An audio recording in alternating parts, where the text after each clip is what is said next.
Pizza help police ID suspect in D.C. murder mystery. Investigators believe Daron Dylon Wint, the suspect in last week's quadruple homicide in a Washington, D.C.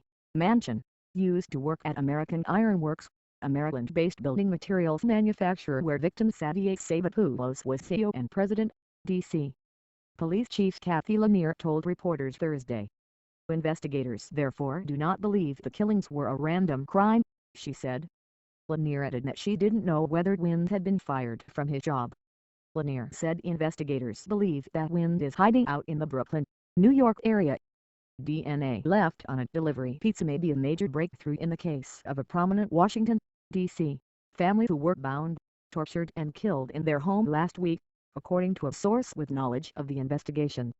Police named Daron Wint as a suspect Wednesday night in the gruesome slayings of Savvas Savopoulos, a wealthy manufacturing executive, along with his wife, Amy, their 10-year-old son Philip and the family's housekeeper, Alicia Figueroa. Investigators discovered Wint's DNA on the crust of a Domino's pizza, one of two delivered to the Savopoulos mansion May 14 as the family was held hostage inside, the source said. The victims all suffered from blunt force trauma. Authorities believe the all four were killed before the house, located in Matone, embassy-dotted neighborhood near the home of Vice President Joe Biden, was set ablaze, according to a source familiar with the investigation. The source said the victims were bound with duct tape and signs that Philip had been stabbed and tortured before he was set on fire. The pizza apparently was paid for with cash left in an envelope on the porch, according to police. The forensic evidence, though it would be the first major break in the case, wouldn't be the only peculiar twist in the mystery. Detectives have not released an official motive for the killing, but investigators believe money was a prime factor, and that there are more suspects involved, according to a source familiar with the investigation.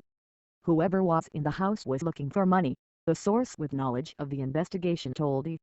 Savopoulos, 46, was the CEO and president of American Iron Works, a Maryland-based building materials manufacturer. He was also involved in other business ventures, including a martial arts studio he planned to open in Northern Virginia. According to the Washington Post, as the episode unfolded inside, one of his employees came to the home and dropped off $40,000. A separate law enforcement source disclosed that suspects made off with $40,000. A few details offering hints at the run-up to the incident have emerged in the days following the fire. Bernardo Alfaro, the husband of the slain housekeeper, told that Alicia Figueroa never came home the night of May 13, a day before the fire.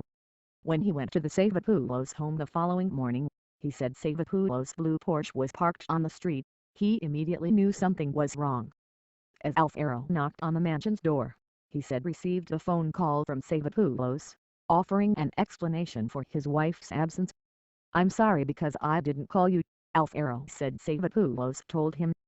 "Alicia is at the hospital. She has to stay with my wife because she was feeling bad and asked Ira to go with her." Alfaro said he thought that explanation was curious. "I started thinking, why? She doesn't drive. She doesn't speak very good English," he said. The second housekeeper, Alicia Gutierrez, also received a suspicious text message from Amy Savopoulos, just hours before the fire began, telling her to stay home.